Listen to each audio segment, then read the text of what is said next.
Monica stood frozen in their home office, her trembling hand covering her mouth as she watched the security footage on the computer screen. There on their marital bed was her husband Jerome, tangled with a woman she recognized as his secretary, Brittany.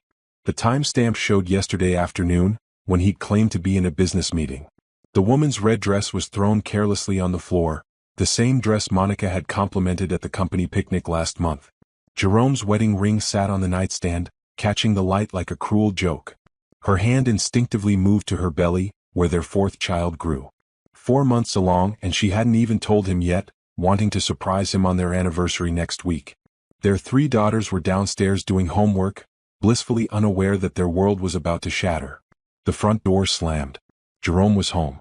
Monica quickly closed the video file, saving it to a USB drive with shaking fingers. She heard his footsteps on the stairs, heavy and confident like always. He walked into the office without knocking, his expression cold and distant. "We need to talk," he said, not meeting her eyes.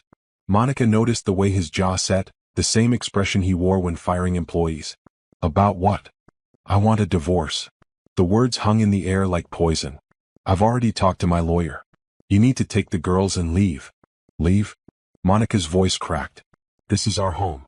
We've been married for 12 years, Jerome. Our daughters are your responsibility now." He pulled out a folder from his briefcase. "I'm keeping the house, the cars, the investments. You can take your personal belongings and the girls' things. I'll give you some money to get started, but don't expect more." Monica felt her legs weaken. She gripped the desk for support. "You can't just throw us out. What about Sophia's piano recital next week? Grace's science fair? Faith just started preschool here. Not my problem anymore." Jerome's eyes were like stone. "Brittany is pregnant. With my son. Son, Monica. After 3 tries, you only gave me daughters." The cruelty of his words sliced through her. Monica wanted to scream that she was pregnant too, but something held her back. A protective instinct she didn't fully understand yet. "Daughters are just as valuable as sons," she managed to say. Jerome laughed, bitter and harsh. "Really? Who's going to carry on my family name? Who's going to take over my business? Girls just get married and become someone else's problem. I've wasted 12 years. "Wasted?" Monica's shock transformed into anger. "Our daughters are not a waste. They're brilliant, kind, talented, and expensive. Dance classes, piano lessons, all those dolls and dresses. Boys are simpler, stronger, better investments." He straightened his tie, a gesture she once found charming. "You have 48 hours to get out. My lawyer will send the papers. Jerome, please, think about what you're doing. The girls love you. The girls will be fine. Kids adapt." He turned to leave, then paused. "Oh, and don't bother trying to fight this. I've already moved most of the money to accounts you can't touch. Accept my offer or you'll get nothing." Monica watched him leave, her mind racing. She pulled out her phone and started recording as he walked away, catching his retreating figure. "Jerome," she called out, and he turned. The phone captured everything as she asked, "So you're really choosing her over your 3 daughters? You don't want them at all?" "I never wanted daughters," he said clearly, his voice carrying perfectly to her phone's microphone. 3 strikes and you're out. Brittany's giving me what I actually want. A legacy. A real heir. The girls were just expensive mistakes." He left, and Monica stopped recording. She stood there, one hand on her belly, feeling the tiny flutter of movement from the baby he didn't know about. The baby that, according to the ultrasound from last week, was a boy. The son he claimed to want so desperately. She looked at the USB drive in her hand, then at her phone with the recording. Evidence. Protection. Weapons he didn't know she had. Going downstairs, she found her daughters in the living room. Sophia was helping Grace with multiplication tables while Faith colored in her princess book. They looked up at her with Jerome's eyes but her smile.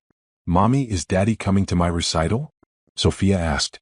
Monica knelt beside them, pulling all 3 into her arms. "We're going to go on an adventure, my loves. Just the 4 of us." 5. Faith corrected, patting Monica's belly. "Baby makes 5. Monica's tears finally came, but she smiled through them. "That's right, sweetheart. 5. The next morning came too quickly. Monica had spent the night packing essentials while the girls slept, her mind calculating what they needed versus what would fit in her small SUV. Jerome had already left for work, but not before disabling her credit cards and changing the locks on the storage unit where they kept holiday decorations and the girls' baby items. "Mommy, why are all our clothes in suitcases?" Grace asked over breakfast, her 6-year-old eyes too perceptive. We're going to stay somewhere else for a while, Monica said carefully, pouring cereal. Like a long sleepover. But I have show and tell tomorrow, Sophia protested. I'm supposed to bring my science project. Monica's heart broke. The solar system model they'd spent weeks building sat in Sophia's room, too large to take. We'll make an even better one, sweetheart. Her phone buzzed. A text from Jerome, movers coming at noon. Be gone by then. She had 4 hours.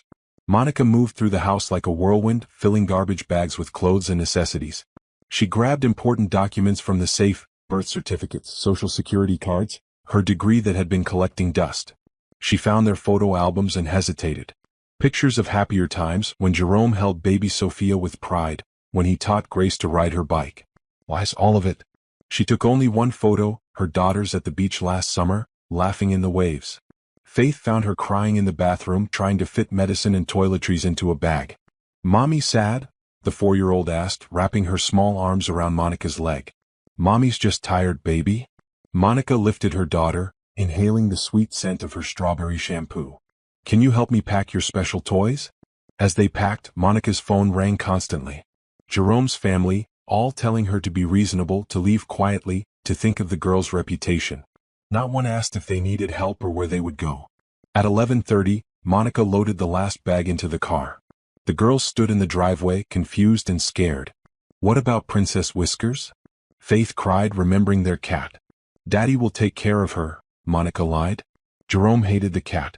As she backed out of the driveway, she saw Brittany's red convertible pulling up. The woman had the audacity to wave, her left hand sporting a massive diamond ring. Monica kept driving. Where are we going, Mommy? Sophia asked from the back seat. Monica thought of her grandmother's house, sitting empty since her death 2 years ago. It was small, needed work, but it was hers.